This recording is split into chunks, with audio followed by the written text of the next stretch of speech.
नमस्कार, मैं हूं बालकृष्ण फरेजा। आप देख रहे हैं डेली लाइव। आइए नजर डालते हैं आज के मुख्य समाचारों पर। किसानों ने कृषि अध्यादेशों के विरोध में कलेक्ट्रेट के समक्ष किया प्रदर्शन। किसान बोले, अध्यादेशों की वापसी तक जारी रहेगा संघर्ष। गोवंश संरक्षण संघर्ष समिति ने सीएम को ज्ञापन भेज की संवर्धन अधिनियम में हुए संशोधन को निरस्त करने की मांग।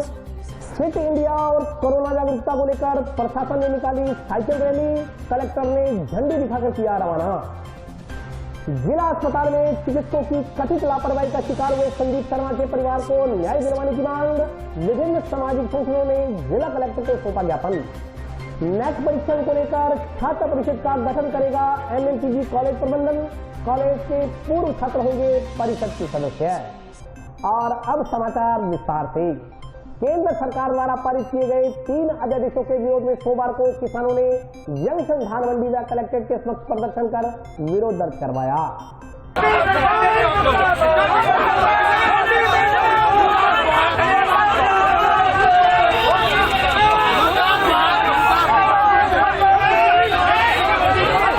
केंद्र सरकार की ओर से लाए गए 3 नए कृषि अध्यादेशों के खिलाफ देश भर में विरोध हो रहा है। इसी क्रम में सोमवार को जिला मुख्यालय पर भी किसानों ने अध्यादेशों का विरोध किया। सोमवार को जिले भर के किसानों ने ट्रैक्टर व कृषि औजारों के साथ जिला कलेक्ट्रेट पर प्रदर्शन करते हुए नए कृषि कानूनों का जमकर विरोध किया। कृषि अध्यादेश के खिलाफ विरोध में किसानों के साथ व्यापारी तथा मजदूर भी आंदोलन में शामिल हुए। कृषि अध्यादेशों के विरोध में सोमवार को मंडियां भी बंद रही। व्यापारियों, तोला धान का मजदूरों के हड़ताल पर रहने से अनाज मंडियों में कामकाज प्रभावित हुआ। जिला कलेक्ट्रेट के समक्ष प्रदर्शन के दौरान किसान नेताओं व व्यापारी संगठनों के पदाधिकारियों ने कृषि अध्यादेशों के खिलाफ जमकर नारेबाजी की और इन अध्यादेशों को किसान, आड़ती व मजदूर विरोधी करार दिया। वक्ताओं ने कहा कि यदि विधेयक पर पुनर्विचार नहीं किया गया तो विरोध प्रदर्शन जारी रहेगा। कलेक्ट्रेट पर प्रदर्शन से पहले किसानों की जंक्शन धानमंडी में सभा हुई। सभा में वक्ताओं ने कहा कि केंद्र की भाजपा सरकार किसानों और आड़तियों का आपसी भाईचारा खराब करने पर तुली हुई है। किसान की मुसीबत, खुशी व गमी में आड़तिया काम आता है। किसान व आड़ती का चोली दामन का साथ है, लेकिन इन अध्यादेशों के माध्यम से सरकार इन दोनों के रिश्तों को तोड़ने पर तुली हुई है। तीनों अध्यादेश किसान व किसानों को तबाह कर देंगे। ये अध्यादेश केवल और केवल बड़े बड़े उद्योगपतियों व पूंजीपतियों को लाभ पहुंचाने का एक षड्यंत्र मात्र है। उन्होंने कहा कि ये तीनों अध्यादेश भारत के करोड़ों किसान परिवारों के भविष्य से जुड़े हुए हैं। इन कानूनों के जरिए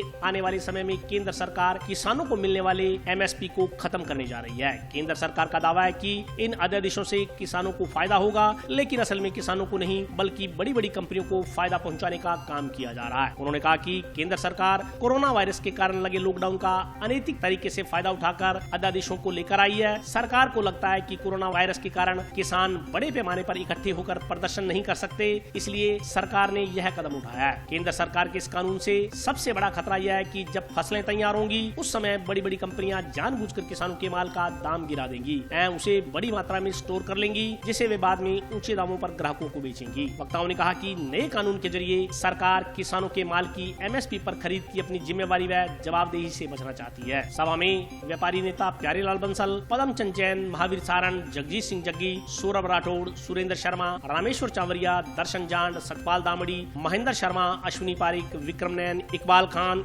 इंद्रजीत सिंह, प्रेम नायक, वेद मक्कासार, महेंद्र सारण सहित अन्य लोगों ने भी अपने विचार रखे। क्षेत्र का मामला है, राज्य सूची के अंदर आता है। इसके अंदर सरकार, केंद्र सरकार को कानून बनाने का कोई अधिकार नहीं है। इसीलिए राजस्थान सरकार इसको राजस्थान के अंदर लागू न करे, इसकी व्यवस्था सबसे पहले होनी चाहिए। जैसे पंजाब के अंदर हुआ, इसके बाद के अंदर हमें समय मिलेगा, हम इस अध्यादेश को रद्द करवाने के लिए सेंट्रल सरकार के साथ लड़ाई करेंगे। इस लड़ाई के अंदर हम किसानों के साथ हैं। हमें इस कानून के अंदर बिचौलियों का दर्जा दिया गया। हमने किसानों के सुख और दुख के अंदर उनका साथ दिया। हमें किसानों का, मजदूरों को अपने परिवार का हिस्सा माना और परिवार का हिस्सा मानकर उनके साथ व्यवहार किया। किसान को उसके बैंक के खाते के अंदर जमा राशि 11 बजे से पहले नहीं मिलती, 4 बजे के बाद नहीं मिलती, छुट्टी के दिन नहीं मिलती। हमने किसानों को रात की 12 बजे भेंडियों की डिलीवरी के लिए और बाप के हाथ लेके कोने के ऊपर करने के लिए हमने 1 बजे पैसे दिए, बिना लिखापढ़ी, बिना साइन, बिना हस्ताक्षर नामों के लिए हम सुख और दुख के अंदर इनके साथ रहे। हम आज भी किसान के सुख और दुख के अंदर साथ हैं। किसान को जो अच्छा लगता है वो किसान सुन ले। हम यदि किसान ये कहता है कि ऑर्डिनेंस सही है तो भी किसानों के साथ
इस बात का भाइयों ध्यान रखना, ये काला देश गुलाम करने के लिए लगा दिया इन्होंने, तो ये कतई हम बर्दाश्त नहीं करेंगे, ये काला देश लागू नहीं होने देंगे।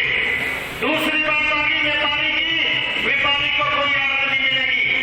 तीसरी बात आ गई तोला धान का मजदूर की, उसकी कोई तुलाई या धान नहीं मिलेगी। तो मेरा सभी से ये निवेदन है, एकजुट होकर लड़ाई लड़े और सभी ने ये लड़ाई लड़नी है। आज सारा भाई हनुमानगढ़ का हनुमानगढ़ जिला में आज तक किसान भाई सारा धान मंडी इकट्ठा हुआ और तो केंद्र सरकार आज किसानों के विरोध में जो कि अध्यादेश लेके आई है, 3 अध्यादेश लेके आई है, विरोध में ये सारा किसान भाई लेके इकट्ठा हुआ। एक विरोध करने वास्ते कलेक्टर महोदय ने ज्ञापन दे दिया और दूसरी जगह बिजली का बिल आना आ गया, लाइट को नहीं दिया गया, करंट बिजली के बिल में आना आ गई है, बड़े विरोध में आया। और पेट्रोल डीजल का भाव चुका है, बड़ी बात करने वास्ते लिया सारा किसान भाई इकट्ठा हुआ वास्ते ये किसान मजदूर और व्यापारी सारा हो गया। आज एक मंच पर बैठे हैं सारा और सारा आदमी की आई समस्या भी 3 अध्यादेश ले गया है, किसान मजदूर व्यापारी सारा ही बर्बाद हो जाएगा। यही वास्ते सारा भाई इकट्ठा हुआ और आप ज्ञापन दे गया। आगे की रणनीति जो भी बढ़ेगी सारा संगठन इकट्ठा 25 तारीख का चक्का जाम आंदोलन है 2 घंटा का, और यूँ अगर जो भी होती आंदोलन तो सारा किसान संगठन इकट्ठा होकर बात कराना। तो भाई कुल मिला के किसान ने जगह बर्बाद कर पर सरकार तुल रही है, जिनके विरोध में सारा किसान संगठन सारा भाई इकट्ठा हुआ है। कोई पार्टी को नहीं, कोई की अलग जात पात को नहीं, एक किसान बन गए सारा उठाया और किसान बन गए। केंद्र सरकार ने जो 3 किसान विरोधी अध्यादेश जारी किए हैं, उसके विरोध में आज क्षेत्र के जो किसान हैं वो विरोध स्वरूप यहाँ पे पहुँचे हैं। किसानों की मांग है कि ये जो काले अध्यादेश हैं वो वापस लिए जाएं। इन अध्यादेशों के अंदर जो ATMP मंडियां हैं वो कानून खत्म कर दिया जाएगा। मंडियां खत्म होने के साथ साथ जो MSP है C2 प्लस 50% जो लाभकारी मूल्य है वो किसानों को नहीं दिया जाएगा। हम केंद्र सरकार से मांग करेंगे कि अगर वो अध्यादेशों के साथ साथ अगर एक कानून और बनाती कि जो भी व्यापारी है, कारपोरेट घराना है, वो MSP से नीचे अगर फसल खरीदेगा तो उसके खिलाफ कानूनी कार्रवाई होगी। तो मैं मानता हूँ कि जो किसान है वो इसके खिलाफ नहीं आता। अब अगर ये कानून लोकसभा राज्यसभा में पास हो गया है और लागू होते ही मंडियाँ खत्म हो जाएगी। मंडियाँ खत्म होने के साथ साथ जो MSP है वो खत्म हो जाएगा और किसान कोर्ट भी नहीं जा सकता। तो ये बिल्कुल साफ तौर पे किसान विरोधी अध्यादेश हैं, इसके लिए हम सड़कों पे उतरे हैं और निश्चित तौर पे जब तक ये कानून केंद्र सरकार वापस नहीं देती तब तक हम लड़ेंगे। किसान या केंद्र सरकार जो 3 अध्यादेश लेके आई है किसान विरोधी है, किसान बर्बाद हो जाएगा। इसके विरोध में सभी किसान नई धान मंडी मार्केटिंग से एकत्र हुए हैं, उसके विरोध में यहाँ कलेक्टर को ज्ञापन देने आए हैं। और ये जो अध्यादेश आ रहा है ये किसान की मौत है और ये किसान को बर्बाद करने वाला अध्यादेश है। अगर इस अध्यादेश को केंद्र सरकार ने वापस नहीं लिया तो किसान संगठित होकर ईंट से ईंट गिरा देगा और सड़कों पर उतरेगा। अब जैसे 25 तारीख को चक्का जाम की घोषणा की गई है, पूरा किसान इलाके का किसान एकत्र होकर इस चक्के जाम का समर्थन करेगा और केंद्र सरकार का विरोध करेगा। विभिन्न समस्याओं के समाधान की मांग को लेकर गोवंश संरक्षण संघर्ष समिति के सदस्यों ने मुख्यमंत्री के नाम का एक ज्ञापन उपखंड अधिकारी को सौंपा। गोवंश संरक्षण संघर्ष समिति सदस्यों ने सोमवार को मुख्यमंत्री के नाम का एक ज्ञापन उपखंड अधिकारी को सौंपा। ज्ञापन में कहा गया है कि राजस्थान मुद्रांक अधिनियम 1998 की धारा 3 के तहत स्टाम्प विक्रय पर 10% सरचार्ज एवं शराब बिक्री से प्राप्त वेट राशि के सरचार्ज को गो संरक्षण एवं संवर्धन के लिए उपयोग किया जा रहा था। राज्य सरकार द्वारा मुद्रांक अधिनियम में किए गए संशोधन के बाद यह राशि आपदा प्रबंधन में भी खर्च की जा सकेगी। इससे स्पष्ट होता है कि इस राशि को गो संरक्षण एवं संवर्धन पर ही खर्च किए जाने की अनिवार्यता अब समाप्त कर दी गई है। ज्ञापन के अनुसार राज्य सरकार द्वारा किए गए इस संशोधन को निरस्त करने हेतु राजस्थान गौ सेवा समिति एवं गो ग्राम सेवा संघ राजस्थान ने 31 अगस्त को एवं 7 सितंबर को तहसील स्तर से लेकर मुख्यमंत्री एवं राज्यपाल तक को ज्ञापन भेजे थे, परंतु राज्य सरकार ने इस संदर्भ में मौन धारण किया हुआ है। ज्ञापन में वित्तीय वर्ष में 180 दिनों की दी जा रही अनुदान राशि को 365 दिन करने, प्रदेश में संचालित पंजीकृत गौशालाएं जिनको संचालित होते हुए 2 साल हो चुके हैं उन्हीं को अनुदान देने की बाध्यता एवं 200 गोवंश की गौशाला को अनुदान देने की बाध्यता को समाप्त करने, अनुदान राशि के भुगतान नियमों का सरलीकरण करने, राज्य में गौशालाओं को अनुदान देने हेतु प्रत्येक ग्राम स्तर पर एक नंदीशाला का निर्माण करवाने, राज्य में संचालित सभी गौशालाओं को पूर्व में बिजली बिलों में दी जा रही छूट जारी रखने की मांग की गई है। ज्ञापन देने वालों में मनोहर लाल बंसल, विजय रोहता, सुनील सुथार, आशीष पारिक, विजय गोयल, राम कुमार गोदारा, कश्मीरी लाल मिड्ढा सहित अन्य गौ सेवक शामिल थे। राजस्थान गोवंश संरक्षण संघर्ष समिति की तरफ से आज माननीय मुख्यमंत्री जी के नाम उपखंड अधिकारी जी से मिलकर के हमने एक ज्ञापन सौंपा है।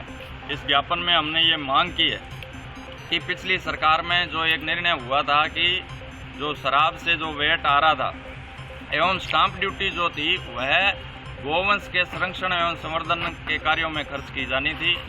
अभी सरकार ने ये निर्णय लिया कि उसको हटा करके अन्य मदों पर भी वो खर्च किया जा सकेगा। यह सीधा सीधा गोवंश के लिए बहुत ही घातक ये एक उनका फैसला जो है सिद्ध होगा, क्योंकि गोवंश जो है वो आगे ही बुरी हालत में है और इस फैसले से वह और भी ज़्यादा बुरी हालात में पहुंच जाएगा। तो पहले जो अनुदान मिल रहा था गौशालाओं को वह भी बंद होगा। इस तरीके से सरकार ने जो है यह बिल्कुल ही अन्यायपूर्वक काम किया है। इसके लिए संघर्ष समिति ने पहले सरकार से मिलकर के अपनी मांगे रखी थी। नहीं मांगने जाने की स्थिति में अब हम सब उपखंड स्तर पर यह ज्ञापन प्रेषित कर रहे हैं। यदि फिर भी निर्णय नहीं हुआ तो गौ भक्त जो है इसके लिए आंदोलन को मजबूर हों। नशा मुक्ति, फिट इंडिया और कोरोना जागरूकता को लेकर प्रशासन द्वारा साइकिल रैली निकाली गई। रैली को जिला कलेक्टर जाकिर हुसैन ने झंडी दिखाकर रवाना किया। सामाजिक न्याय एवं अधिकारिता विभाग एवं राजस्थान राज्य भारत स्काउट गाइड के तत्वाधान में सोमवार को नशा मुक्ति, फिट इंडिया और कोरोना जागरूकता रैली निकाली गई। रैली कलेक्ट्रेट परिसर से रवाना हुई। इस दौरान जिला कलेक्टर जाकिर हुसैन ने साइकिल रैली को हरी झंडी दिखाकर रवाना किया। इस मौके पर समाज कल्याण अधिकारी अभिषेक गुप्ता ने बताया कि आमजन को कोरोना से बचाव के लिए जागरूक करने के लिए प्रशासन और स्काउट गाइड द्वारा साइकिल रैलियां निकाली जा रही है। 21 से 25 सितम्बर तक उक्त रैली आयोजित की जाएगी। रैली के दौरान प्रतिभागियों का समय समय पर स्वास्थ्य परीक्षण किया जाएगा।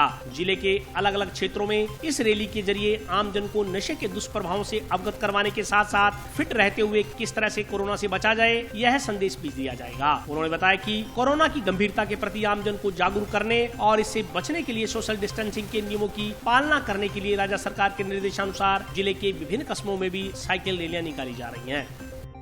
आज भारत स्काउट एंड गाइड के समन्वय से जिला प्रशासन के द्वारा ये साइकिल रैली का आयोजन किया गया है, जिसका मुख्य विषय फिट इंडिया, नशा मुक्त भारत अभियान, कोरोना जागरूकता, इन तीनों को सम्मिलित कर किया गया है। श्रीमान जिला कलेक्टर महोदय के द्वारा हमारे इस पूरी कार्यक्रम के जो मुख्य समन्वयक हैं वो सीओ स्काउट श्री भारत भूषण साहब हैं और इनके जो उपखंड स्तर पे जो समन्वयक हैं उनके माध्यम से इस पूरे कार्यक्रम को इस प्रकार से सृजन किया गया है जिससे कि कोरोना का भी ध्यान रखा जाए, वो जितने भी प्रतिभागी हैं उन सभी का समय समय पे पूरा स्वास्थ्य परीक्षण भी होगा, सोशल डिस्टेंसिंग का पूरा ध्यान रखा जाएगा और साथ में कोरोना की जितनी भी गाइडलाइन है उनका भी पालन किया जाएगा। और ये कार्यक्रम केवल अपने ही जिले में नहीं अन्य जिलों में भी संचालित है और अपने जिले में ये 21 से 25 सितंबर के भी मध्य संचालित है और इसके माध्यम से हम सभी के माध्यम से ये जिला प्रशासन में संदेश देना चाहते हैं कि हम लोग कोरोना से डरे नहीं, लेकिन जो जागरूकता है, नो मास्क नो एंट्री का जो संदेश है उसे भी सफलभूत करें और लोगों में जागरूकता अधिक से अधिक करें। जिला अस्पताल में चिकित्सकों की कथित लापरवाही का शिकार हुए संदीप शर्मा के परिवार को न्याय दिलवाने की मांग को लेकर सोमवार को विभिन्न सामाजिक संगठनों के पदाधिकारियों ने जिला कलेक्टर को ज्ञापन सौंपा। राजकीय जिला चिकित्सालय में चिकित्सकों की कथित लापरवाही का शिकार हुए मृतक संदीप शर्मा को न्याय दिलाने की मांग को लेकर ओम बन्ना टाइगर फोर्स तथा अन्य सामाजिक संगठनों के कार्यकर्ताओं ने आज जिला कलेक्टर को ज्ञापन देकर मामले की जांच करवाने की मांग की। ज्ञापन में मामले में दोषी चिकित्सकों के खिलाफ कार्रवाई करने तथा मृतक आश्रित परिवार की आर्थिक सहायता करने की मांग की गई है। ज्ञापन में कहा गया है कि चिकित्सकों के खिलाफ FIR दर्ज कर मृतक के परिवार को इंसाफ दिया जाए। उन्होंने चेतावनी दी कि यदि 1 सप्ताह के भीतर परिवार को न्याय नहीं दिया गया तो आंदोलन को जिला स्तर पर विस्तार देते हुए परिवार को न्याय दिलवाया जाएगा। मामला ये है जी कि जिला अस्पताल के अंदर संदीप शर्मा नाम का जो राजा कोठी मंदिर में पुजारी है, वो एक सामान्य बुखार के चलते एडमिट हुए थे जी। और डॉक्टरों ने उनको कोरोना वार्ड के अंदर शिफ्ट कर दिया, जबकि उनकी कोरोना की रिपोर्ट नेगेटिव आई गई थी। एक दिन के अंदर उनकी मृत्यु हो जाती है, जबकि संदीप शर्मा की ऑडियो वायरल भी हुई है जी। आपके चैनल तक शायद पहुंच गई होगी। उन्होंने डॉक्टरों से कहा था कि मेरी ऑक्सीजन ड्रिप हो गई है और आप आइए, तो डॉक्टरों ने बहुत ज़्यादा लापरवाही की है, जिस कारण उसकी मृत्यु हो गई। और उस सदमे से 4 दिन बाद उनके बड़े भाई की भी मृत्यु हो गई जी। टाउन पुलिस थाने में हम केस दर्ज करवाने गए थे पीड़ित परिवार को लेकर, तो उन्होंने केस दर्ज करने से मना कर दिया। वो भी रिकॉर्डिंग हमारे पास है जी। कहते हैं कि यह कलेक्टर लेवल का मामला है। और आज कलेक्टर साहब को हमने ज्ञापन दिया है, तो कलेक्टर साहब ने यही बात कही है कि आप एक बार वो 7 दिनों का हमें समय दीजिए, 7 दिनों के अंदर हम पीड़ित परिवार को न्याय दिलवाएंगे। मांग अगर पूरी नहीं हुई तो पूरे जिले भर में 7 दिन बाद के अंदर श्री ओम बना टाइगर फोर्स और समस्त संयुक्त संगठनों और सर्व समाज की तरफ से प्रदर्शन किए जाएंगे और भयंकर आंदोलन किया जाएगा। शायद हनुमानगढ़ के इतिहास में ऐसा आंदोलन कभी पहले हुआ भी नहीं। निजी विद्यालयों में अध्ययनरत कक्षा 3 से 7 तक के विद्यार्थियों की अर्धवार्षिक परीक्षाएं सोमवार को ऑनलाइन माध्यम से आयोजित करवाई गयी।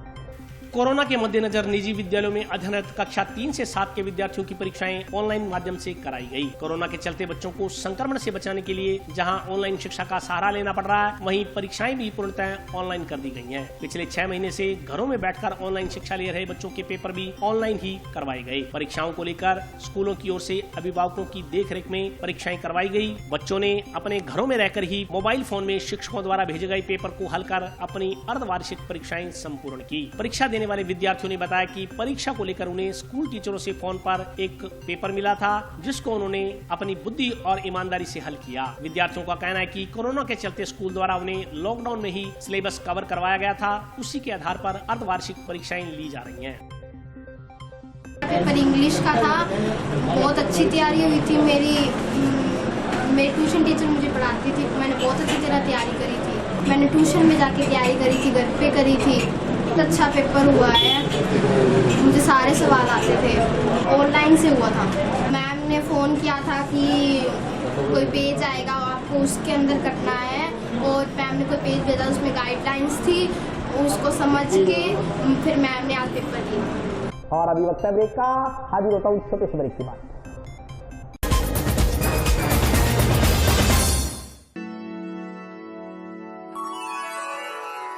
यूं तो कई बार मुझे हंसते देखा है, पर ये हंसी कुछ और है।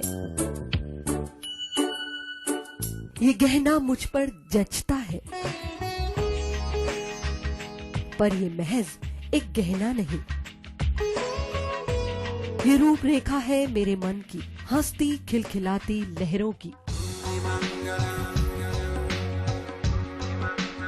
जो आतुर थी अब तक मुझ पर सजने को। इसलिए ये गहना ही मेरा सच्चा श्रृंगार है, श्रृंगार है, श्रृंगार है।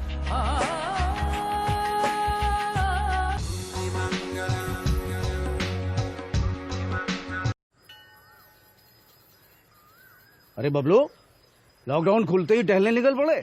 महामारी अभी फैली हुई है। सरपंच जी टहलने नहीं, काम पे वापस जा रहे हैं। तुझे डर नहीं लगता वायरस पकड़ लेगा? पहले थोड़ा बहुत डर लगता था, फिर पता चला कि अगर मैंने पूरी सावधानी बरती तो ये बीमारी होने की संभावना कम है। सबसे महत्वपूर्ण है ये मास्क। काम पर मास्क हमेशा पहनूंगा, समय समय पर हाथ धोता रहूंगा और दूसरों से हर वक्त कम से कम 2 गज की दूरी बनाए रखूंगा। खुद को, दूसरों को और अपने परिवार वालों को भी सुरक्षित रखूंगा। अरे भाई, मेरी जिम्मेदारी बनती है तुझे चेतावनी देना, सो दे दिया। जब देश के मेडिकल और स्वच्छता कर्मचारी रोज कोरोना वायरस से लड़ने का काम कर रहे हैं, तो हमारी भी तो जिम्मेदारी बनती है अपना काम करने की। बबलू, तुझे कुछ हो गया तो? हजारों लोग इस बीमारी को हराकर ठीक हो चुके हैं, और अगर किसी कारण मुझे ये बीमारी हो भी जाए तो सरकार ने अस्पताल में हमारे इलाज के लिए पर्याप्त व्यवस्था कर रखी है। ये घबराने का वक्त नहीं, एक दूसरे का हौसला बढ़ाने का वक्त है। अरे ऐसे क्या देख रहा है? तू काम पे जाएगा, मैं नहीं जाऊंगा, नाक नहीं कट जाएगी मेरी। चलो मास्क। हाँ, मास्क मास्क। अरे नाक तो ढक लो। हाँ। कोरोना वायरस से हमें लड़ाई जारी रखनी पड़ेगी, पर उससे डर कर नहीं, पूरी सावधानी के साथ डट कर चलिए। रुकी जिंदगी को आगे बढ़ाएं, देश को आत्मनिर्भर बनाएं। जय हिंद।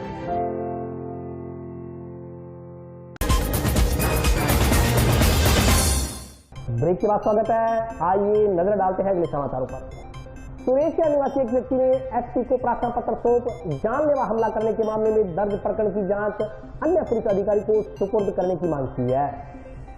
जानलेवा हमला करने के मामले में दर्ज प्रकरण की जांच अन्य पुलिस अधिकारी को सुपुर्द करने की मांग को लेकर जंक्शन स्थित सुरेशिया निवासी एक व्यक्ति ने पुलिस अधीक्षक को प्रार्थना पत्र सौंपा। सुरेशिया के रहने वाले सुरेंद्र कुमार नामक व्यक्ति ने बताया कि उसका पैतृक गांव शेरगढ़ है। उसने शेरगढ़ के कुछ लोगों के खिलाफ जंक्शन थाना में कुछ दिन पहले जानलेवा हमला करने के संदर्भ में मुकदमा दर्ज करवाया था। उक्त प्रकरण की जाँच सुरेशिया चौकी प्रभारी के पास थी, जिनके द्वारा उक्त प्रकरण में अभी तक कोई कार्रवाई नहीं की गई है। सुरेंद्र का कहना है कि उक्त मामले को लेकर आरोपियों द्वारा राजीनामा करने के लिए उस पर दबाव बनाया जा रहा है। ऐसा नहीं करने पर उसे जान से मारने की धमकियां दी जा रही हैं। आरोपियों द्वारा लगातार उसकी रेकी की जा रही है। ऐसे में उसे व उसके परिवार को जान का खतरा बना हुआ है। पीड़ित सुरेंद्र ने पुलिस अधीक्षक को ज्ञापन देकर मामले की जांच अन्य जांच अधिकारी को देने की मांग की है। साल पहले की बात थी, को रंजिश थी, को राजनीतिक रंजिश थी वोटों की, और 2 बार उन्होंने मेरे को पीटा। मैंने गांव छोड़ दिया। गांव छोड़ने के बाद यहाँ पर रहने लगा। रहने के बाद यहाँ पर वो मेरे पास कई बार मेरे को मारने आ गए। फिरौती मांग रहे हैं, पैसे मांग रहे हैं, बच्चों को मार देंगे, ऐसे कर देंगे। और मेरे को कोई जो मेरी रेकी करेगा उसको वो पैसे दे रहे हैं। पहले 50,000 रुपये दिए थे का लड़का है, उसको भी 1 लाख रुपए दे रहे हैं। वो कहते हैं भी 1 लाख रुपए ले रहे, रेकी कर दे, अनगढ़ से बाहर मिला दे, हम उठा के ले जाएंगे। एसपी मैडम से हमारी बात होगी, हमारी तरफ से वो बात कर रही है। मैडम को मैंने बोला भी आप पर्चा क्यों काट रहे? 8 तारीख का पर्चा, अभी तक उन्होंने कुछ भी नहीं किया। कहती है भी राजीनामा कर लो, क्या पड़ा है इसमें? कुछ पड़ा भी राजीनामा करके आप भी मेरे को एक तो गांव छुटवा दिए, क्या करूँगा मैं? बच्चों को मारने के लिए मैं बच्चे भी दबाव डाल रहे हैं। एसपी मैडम से मिलने आ रहे हूँ। एसपी मैडम का ही उन्होंने बोला भी वो मैसेज में है, उनके भी उनसे भी बात होती है हमारी। एसपी है ना, उनके साथ मैडम है ना, बैच में इकट्ठे पड़े हुए हैं। भी पंजाब वाले एसपी से बात करवाई थी भी आप जाके मिल लो, आपसे जो भी बात कहोगे ना वो काम हो जाएगा आपका, उस लड़के का नहीं होगा। हम इंसाफ चाहते हैं जी हमारा। मेरे को मारने कभी भी मार सकते हैं, मेरे को मेरे बच्चे रुल जाएंगे, जमीन जायदाद है नहीं। LIC में काम करता हूँ मैं, LIC में काम करने जाता हूँ तो मेरे पीछे हो जाते हैं गंगानगर जी। MNPG कॉलेज प्रबंधन द्वारा नेट परीक्षण को लेकर छात्र परिषद का गठन किया जा रहा है। इस परिषद में पूर्व छात्रों को जोड़कर कॉलेज के विकास हेतु सुझाव दिए जाएंगे।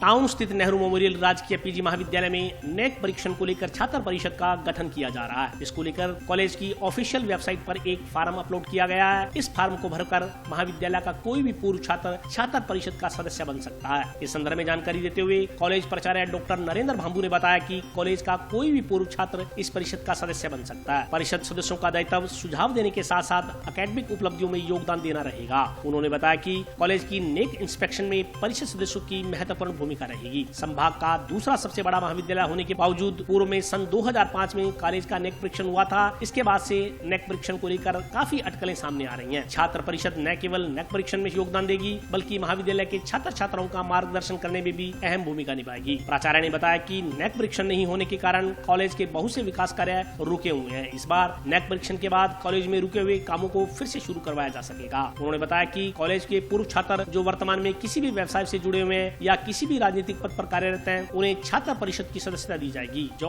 कॉलेज के विकास को लेकर अपनी अहम भूमिका निभाएंगे। इसके लिए इच्छुक व्यक्ति ऑनलाइन एल्यूमिनी एप्लीकेशन फॉर्म भरकर अपना नामांकन करवा सकते हैं। एल्यूमिनी एसोसिएशन का एक ऑनलाइन निःशुल्क जो हमने फॉर्म जारी किया, गूगल फॉर्म अभी डेवलप किया है महाविद्यालय की तरफ से। पूर्व छात्र परिषद का मैम कोई भी हमारे महाविद्यालय में पढ़ा हुआ ऐसा विद्यार्थी जो कि अपने आप को योग्य मानता है कि मुझे महाविद्यालय में सेवाएं देनी चाहिए।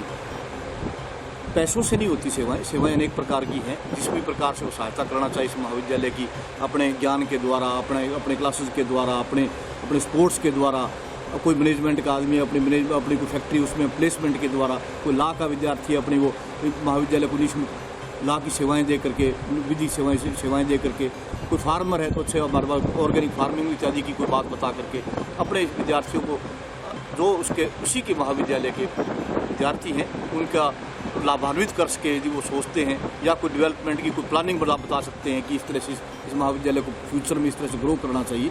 तो उस संदर्भ में हमने उनको एल्यूमिनी एसोसिएशन के सदस्य बनाए जा रहे हैं जो उसके निःशुल्क सदस्य बने। ऑनलाइन फार्म है, उसको सबमिट करते हुए फार्म हमारे पास आ जाएगा और उसके सदस्य बन जाएंगे। इसका फार्म का रजिस्ट्रेशन हम जल्दी इसका रजिस्ट्रेशन करवाएंगे इस बॉडी का, और ये लीगल बॉडी होगी जो कि महाविद्यालय को लगातार इस महाविद्यालय के जो भी विद्यार्थी होंगे वो महाविद्यालय से जुड़े रहें और महाविद्यालय जुड़ने के साथ साथ एक पॉजिटिव दिशा में महाविद्यालय को ले जा सकते हैं। कालिक उद्देश्य तो हम ये कह सकते हैं कि नाक का इंस्पेक्शन क्यों कराया जाना है महाविद्यालय और महाविद्यालय की परमानेंट एफिलिएशन करवाया जाना है। तो ये दोनों में ही मतलब एल्यूमिनाई एसोसिएशन का अपना एक योगदान होता है, क्योंकि आजकल जो क्या है कि जो हमारे पास नाक इंस्पेक्शन की जो टीम आएगी वो एल्यूमिनाई के सदस्यों से पूछेगी कि आपका महाविद्यालय कैसा है, क्या किस प्रकार का इसका वर्क है, क्या आप संतुष्ट हैं, क्या आप चाहते हैं, वो उनके फीडबैक भी लेते हैं। तो प्रबुद्ध नागरिक जो इसके सदस्य बनेंगे तो इसके प्रति निश्चित रूप से उनका अच्छा भाव होगा, पॉजिटिव वे सोचेंगे। नैक एक्रेडिशन में यदि हमारा अच्छा स्कोर प्राप्त होता है तो यूजीसी से सहायता ली जा सकती है, जैसे कोई हॉस्टल बनाना है, कोई हमारे पास खेल ग्राउंड विकसित करने हैं, कोई हमारे पास हमने कोई भी प्लानिंग में कोई लेबोरेटरीज विकसित करनी है, हमारे को लाइब्रेरी को अपलिफ्ट करना है, हमारे को किसी भी प्रकार की सहायता के लिए अभी हम इंटाइटल्ड नहीं हैं, क्योंकि महाविद्यालय को नेक्स्ट एक्रेडिशन नहीं करवाया गया। 2005 में करवाया गया था जब सी ग्रेड आया था और उसके बाद में सरकारीकरण हो गया, उसका कोई अब मतलब नहीं है। ये MHRD की सीधी सी डायरेक्शंस हैं कि यदि हमने नेक्स्ट इंस्पेक्शन नहीं करवाया तो हमारे को यूजीसी से सहायता नहीं मिलेगी, और यूजीसी सहायता नहीं मिलेगी तो हमारे पास इतने आंतरिक संसाधन नहीं होते जिससे कि हम इस महाविद्यालय की फ्यूचर प्लानिंग को हम अंजाम दे सकें। स्वच्छ भारत मिशन के तहत शहरों के सौंदर्यकरण को बढ़ाने के लिए प्रदेश सरकार ने नई एडवाइजरी जारी की है। इसके तहत निर्माण कार्य पूर्ण होने के बाद मलबे को उठवाने की जिम्मेवारी निर्माण एजेंसी के ठेकेदारों की होगी। स्वच्छ भारत मिशन के तहत प्रदेश सरकार द्वारा जारी की गई नई एडवाइजरी के अनुसार काम पूरा होने के बाद निर्माण एजेंसी के ठेकेदारों को कार्यस्थल के आसपास पड़े कचरे को स्वतः ही उठवाना होगा। यदि निर्माण एजेंसी के ठेकेदार मलबा नहीं उठवाते हैं तो उनको जुर्माना राशि का भुगतान करना पड़ेगा। इस संदर्भ में जानकारी देते हुए SBM के जिला प्रभारी रामकरण यादव ने बताया कि यूजर चार्जेज वसूल करने सहित शहर के सौंदर्यकरण को बढ़ावा देने के लिए प्रदेश सरकार की ओर से नई गाइडलाइंस प्राप्त हुई है। इन गाइडलाइंस के मुताबिक नगर परिषद की कचरा उठाने वाली गाड़ियां प्रति माह आमजन से 50 रुपए तक का शुल्क वसूल करेंगी, जिनकी पावती रसीद नगर परिषद देगी। उन्होंने बताया कि नई एडवाइजरी के अनुसार नगर परिषद द्वारा शहर में करवाए जा रहे विभिन्न निर्माण कार्यों के संपूर्ण होने के पश्चात संबंधित निर्माण एजेंसी के ठेकेदार को कार्यस्थल पर एकत्रित हुए मलबे को हटवाना अनिवार्य होगा। ऐसा नहीं करने पर SBM द्वारा गठित विशेष टीम द्वारा 500 रुपए की जुर्माना राशि वसूल की जाएगी। इस जुर्माना राशि से नगर परिषद स्वतः अपने वाहनों पर कार्यस्थल पर एकत्रित होने वाले कचरे को निस्तांतरित करवाएगी। इस योजना के क्रियान्वयन को लेकर पूर्व में प्रशासन की ओर से निर्देश प्राप्त हुए थे। इसके तहत कार्रवाई करते हुए टाउन स्थित जाकिर हुसैन पार्क के नजदीक बनी CC सड़क के संबंधित ठेकेदार का चालान काट जुर्माना राशि वसूल की गई। इसके अलावा कोरोना के चलते SBM की विभिन्न योजनाओं का क्रियान्वयन फिलहाल रुका हुआ है। जल्द ही स्वच्छ भारत मिशन के क्रियान्वयन का काम शुरू कर दिया जाएगा। पिछले सप्ताह आयुक्त महोदया की अध्यक्षता में मीटिंग का आयोजन किया गया था। स्वच्छ भारत मिशन को देश अपने शहरों किस तरह से और सौंदर्यकरण में अपन निखार ला सकते हैं और किस तरह से इसको इम्प्लीमेंट किया जा सकता है, जिसमें मेनली जो है आयुक्त महोदया का जो फोकस रहा वो इस बात पर रहा कि एक तो यूजर चार्जेस का जो टारगेट है वो बढ़ाइए। तो उस मीटिंग के अनुसार सभी एसआई को निर्देशित किया गया था, जिसमें पूर्व में लगभग 80-90 हज़ार रुपये यूजर चार्ज कलेक्शन हुआ था, बट अभी लगभग मेरे ख्याल से 2 सप्ताह में 60 से 65 हज़ार रुपये यूजर चार्जेज और आ गया है। इस संदर्भ में सभी एसआई को पाबंद किया हुआ है और लगातार यूजर चार्जेस के लिए टीम गठित कर दी गई है। तो घर घर से डोर टू डोर कलेक्शन के 50 रुपये प्रति माह वसूले जा रहे हैं, जो नामात्र की फीस है। साथ ही एक्शन साहब और आयुक्त महोदय ने ये भी नोट किया कि जो ठेकेदार जहाँ भी काम कर रहे हैं वो साइट का काम कंप्लीट होने के उपरांत वहाँ पे जो CND वेस्ट है, कंस्ट्रक्शन डेमोलिशन जो वेस्ट है, वो मलबा वहीं छोड़ देते हैं। इससे भी कहीं ना कहीं शहर का सौंदर्य वो प्रभावित होता है। उसके लिए स्वच्छ भारत मिशन के तरह सर्कुलर आया हुआ है कि यदि ऐसी कंडीशन कहीं भी होती है या तो ठेकेदार साइट क्लियर का सर्टिफिकेट दे, यदि ऐसा नहीं है तो उस कचरे को उस मलबे को हमारी हमने अलग से ट्राली बना रखी, ट्रैक्टर ट्राली जो येलो कलर को आइडेंटिफाई कर रखा है, जिस पर लिखा हुआ बाकायदा CND वेस्ट, उसके द्वारा उठा करके वो मलबा और जहाँ भी हम ले लें हमारी जो एरिया है वहाँ उसको डंप किया जाएगा और इसके बदले में उस जो तात्कालिक मौके का ठेकेदार होता है उससे पेनल्टी वसूल की जाएगी कैरिंग चार्ज के रूप में। अभी कल ही जो अपने जाकिर हुसैन पार्क के जो रिनोवेशन का काम था उस जाकिर हुसैन पार्क का कंप्लीट हो चुका है, लेकिन मलबा वहाँ गिरा हुआ।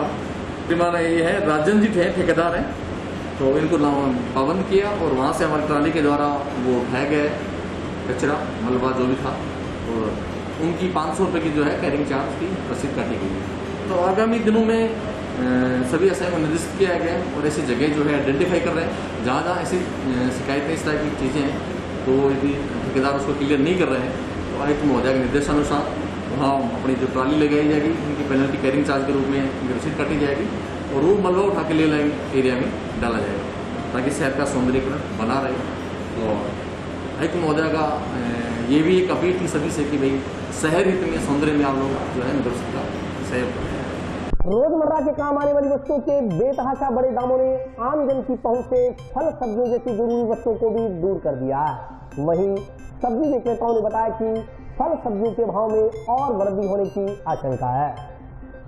देशव्यापी लॉकडाउन के बाद देश भर में बड़ी महंगाई ने आम आदमी की कमर तोड़ कर रख दी है। पेट्रोल डीजल सहित बिजली की दरों में बढ़ोतरी के साथ साथ इन दिनों खाने पीने की चीजों के दाम भी आसमान को छू रहे हैं। आए दिन फलों और सब्जियों के बढ़ रहे दाम आम जन के लिए परेशानी का कारण बने हुए हैं। लॉकडाउन के बाद बड़े बड़े पूंजीपतियों की आर्थिक स्थितियां नाजुक हो गई हैं। ऐसे में मध्यम और निर्धन वर्ग के लोगों के लिए 2 समय का राशन पानी जुटाना भी दुभर होता जा रहा है। सब्जियों के दामों में वृद्धि के चलते न केवल आम लोग बल्कि सब्जी विक्रेता भी खासे परेशान है। सब्जी विक्रेताओं का कहना है कि जहाँ कारोबार में पहले उन्हें अच्छा मुनाफा हुआ करता था, अब वह मुनाफा घटकर आधे से भी कम रह गया है। भीषण गर्मी फिर देश भर में हुई भारी बरसात के कारण सब्जी का स्टॉक नहीं मिल पा रहा। ऐसे में सब्जियों के दाम आसमान को छू रहे हैं। ऊपर से सरकार द्वारा आयात निर्यात की दरों को बढ़ा दिया गया है। इसके चलते स्वाभाविक रूप से सब्जियों के दाम बढ़ गए हैं और सब्जी विक्रेताओं का मुनाफा न के बराबर रह गया है। जहाँ प्याज और टमाटर के भाव 15 से 20 रुपए के बीच हुआ करते थे, वर्तमान में ये भाव 40 से 70 रुपए के बीच पहुँच गए हैं। सब्जी विक्रेताओं का कहना है कि सब्जी के दामों में और अधिक बढ़ोतरी होने की आशंका है। उन्होंने कहा कि सब्जी के कारोबार पर वैसे ही बुरा असर पड़ रहा था, ऊपर से प्राकृतिक आपदाओं और कोरोना के कारण काम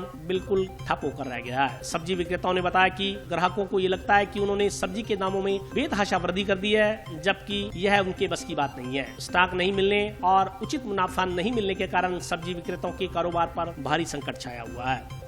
पीछे फसलें खराब हो चुकी है, कुछ बरसात की वजह से खराब होती है, कुछ गर्मी की वजह से खराब हो चुकी है, जिसके कारण माल पूरा अवेलेबल हो नहीं पा रहा। जिसके कारण खुद किसान और आम आदमी परेशान है। इसलिए सब्जी के दाम बढ़ रहे हैं और जनता को ये लग रहा है कि सब्जी मंडी के जो दुकान वाले हैं वो अपने रेट बढ़ा रहे हैं और उनको ये पता नहीं है पीछे से माल अवेलेबल नहीं है। ना किसानों के पास है, ना सब्जी मंडी बोली लगती है, ना उनके पास। पूरा फर्क पड़ा है। सब्जी मंडी में चहल पहल खत्म हो चुकी है। जो पहले लेबर बैठे वाले आते थे, जिनके काम धाम चलते थे, जो यहाँ लेबर काम करती थी, वो सारी अपनी बिहार जा चुकी है, जिसके कारण बहुत ही काम में बहुत ज़्यादा इफेक्ट पड़ा है और काम में बहुत ही ज़्यादा कमी और मंदी देखी जा रही है। सब्जी की दाम सब्जी कम आ रही है, पीछे बिक्री कम है, भाव इसलिए बढ़ रहे हैं। कोरोना के कारण काम मिल रहा है, ये फर्क पड़ा है और कोई ऐसा फर्क नहीं। पहले प्याज थे 20 रुपये 15 रुपये किलो, 40 रुपये किलो, 20 रुपये किलो, 40 रुपये किलो। भिंडी थी पहले 20 रुपये किलो, 15 रुपये किलो, 25 रुपये किलो, अब 40-50 रुपये किलो। इस कारण बढ़ रहे हैं कि सब्जी कम आ रही है, धंधे की मार है। कारण इसका ये है कि पहली बात तो सब्जी बहुत महंगी आ रही है पीछे से, और कुछ ट्रांसपोर्ट के जो दाम बढ़े हैं पीछे से, उनकी वजह से ट्रांसपोर्ट में माल कम आता है, जिसकी वजह से सब्जी में महंगाई आ गई। पहले 10 से 15 रुपये किलो या 20 रुपये किलो हाईएस्ट होता था। लॉकडाउन में पहली बात तो सब्जी थी सस्ती बहुत थी, जिसकी वजह से किसानों को उनका भाव नहीं मिला, उसकी वजह से रेटों में ज़्यादा बढ़त होगी उसकी उसी हिसाब से। कोरोना की मार तो ये है सर, पहली बात तो सब्जी बहुत महंगी होगी, जिसकी वजह से कुछ गरीब लोग हैं या मजदूर वर्ग के लोग हैं, वो ज़्यादातर इतनी महंगी सब्जी खा नहीं सकते। ज़्यादातर आलू और प्याज के भाव जो अभी 30 से 40 रुपये किलो प्रति किलो के हिसाब से मिलते हैं। अब सर कमाई और बचत का तो कुछ अंदाज़ा नहीं लगा सकते, फिर भी जो पहले रेट ज़्यादा कम थे तो कमाई हो जाती थी ठीक। अब रेट जैसे जैसे बढ़ते जा रहे हैं, जैसे 50 किलो की आलू की पहले बढ़ती आती थी, अब 43 से 45 किलो की होती है और बढ़ोतरी भी हुई है रेट में, उसकी वजह से हमें बचत नहीं होती थी। और आज के लिए बस इतना ही। कल फिर हाजिर होता हूँ नए समाचारों के साथ, तब तक के लिए नमस्कार।